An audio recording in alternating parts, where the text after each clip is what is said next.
张凌赫、马迪、彭昱畅乌镇路综艺，马迪高大，张凌赫白皙帅气。向往的生活新一季路透炸锅，张凌赫的偶像剧画风撞上马迪的晨练大爷式随性，彭昱畅收回少年感却现摆拍困境。镜头下的慢生活实未精密计算，顶流的松弛都是设计好的表演。马迪摇扇的钝感力与张凌赫的营业美学，你更吃哪一套？张凌赫一出现，空气都变滤镜了，乌镇的水汽还没散，几道人影晃进了镜头里。实锤了，向往的生活新一季真的在录了。张凌赫、彭昱畅、马迪仨人一块儿出现在江南小巷，画风割裂的像拼错的电视剧片场，一个是冷白皮高颜值流量小生，一个是松弛到快躺平的民谣老男孩，还有一个刚瘦下来的蘑菇屋预备役。网友拍的路透图一出，评论区直接炸成烟花，这是偶像剧和纪录片撞车了吧？双引号，破折号，你以为这是温馨田园？不，这是大型被围观现场，摄影机架着，工作人员跟着，连河边钓鱼都像在拍行为艺术。彭昱畅一个人坐着，安静的仿佛下一秒就要掏出吉他唱平凡之路。他瘦了是真的，少年感回来了，白衬衫配牛仔裤，远看有点韩剧男主那味儿，近看还得靠打光。可马迪呢？洞洞拖、蒲扇、黑色短袖短裤3件套，走路带风，但不是台风那种。这哪是来录节目的？分明是小区大爷晨练顺路入镜。网友惊呼：原来马迪这么高，比张凌赫看着也不矮啊，腿还挺长。等等，谁还记得他和李纯那段往事？现在回头看，人家身高是真的能打，1.8米往上走，肩宽腿直，站那儿就像棵会走路的树。别说谈恋爱了，单凭这体格，去演沙海里的无鞋保镖都够格。张凌赫就不一样了，白，太高了，脸太标准了，穿个咖色夹克都能被人截图当壁纸用。河边一站，风吹发丝，阳光斜照，好家伙，这不是录综艺，是拍偶像剧番外篇吧？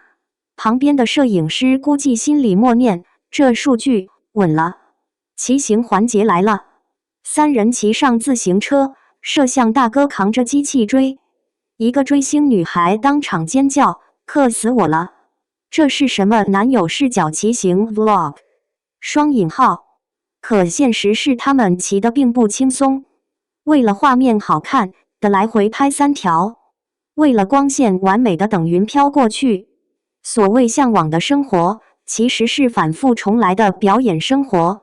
顶流的松弛都是精心设计过的松弛。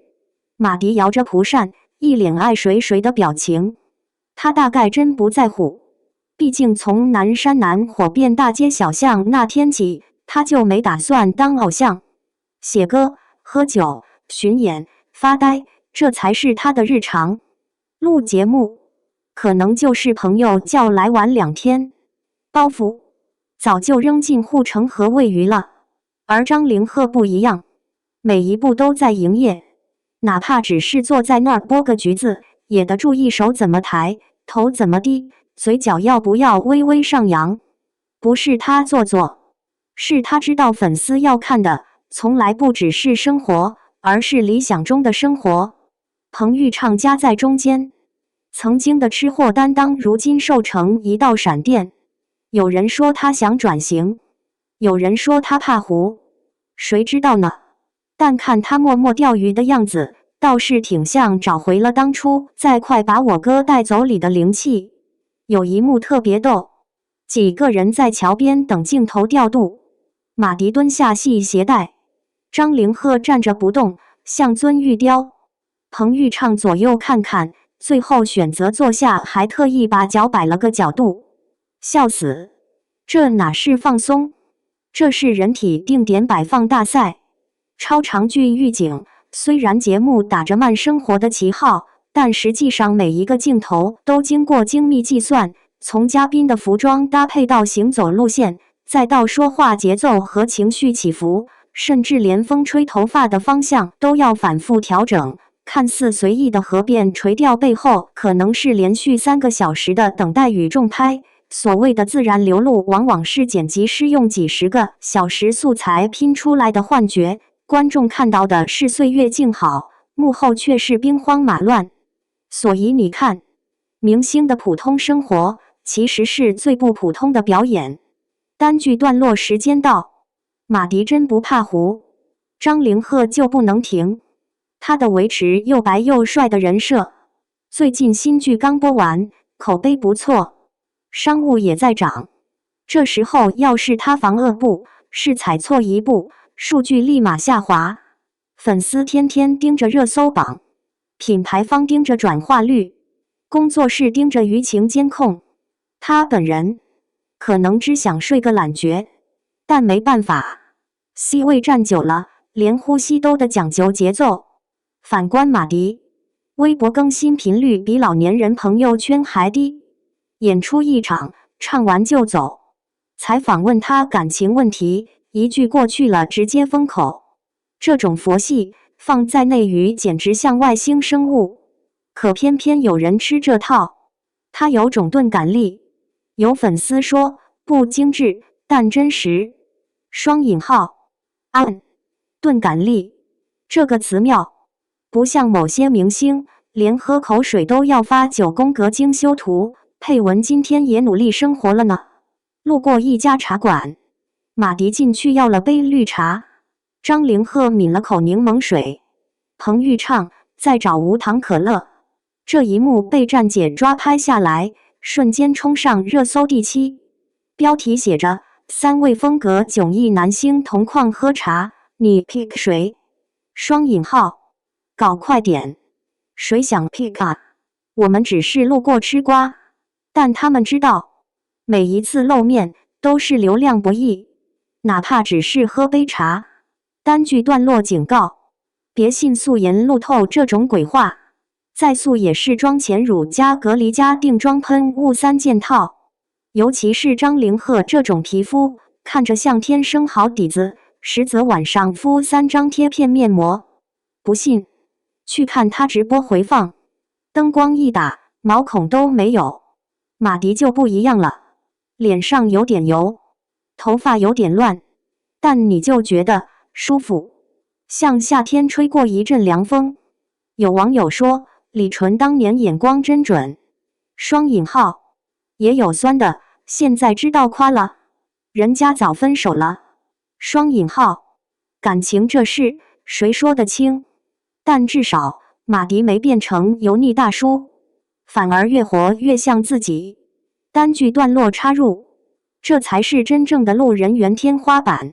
彭昱畅其实最惨，夹在2个极端之间，想走接地气路线吧，瘦了之后气质变了；想走帅路线吧，又没张凌赫那张脸。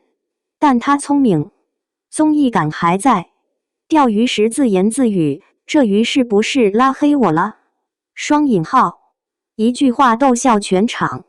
内娱需要这样的人，不是每个都得争 C 位。有人负责美，有人负责笑，有人负责摇蒲扇。单剧段落压轴，马迪的存在本身就是对偶像工业的温柔反抗。最后说点私货，看这些路透的时候，我突然想起10年前的综艺。那时候嘉宾还能真吵架、真哭、真喝酒喝到断片，现在全是哇好美你好棒，我们继续向前走吧，像碑刻文。所以马迪拿着蒲扇晃荡的样子才显得珍贵。他不配合，他不表演，他就在那儿。而张凌赫呢？他的价值恰恰在于极致配合，每一帧都在输出美感。你说他假？可粉丝就爱看这个梦。2种活法，没有高低，只有选择。结尾抛个话题，如果让你选，你是想活得像张凌赫精致耀眼但时刻被盯着，还是像马迪自在随性但可能被说糊了？评论区交给你了。我先去搜搜那款蒲扇链接。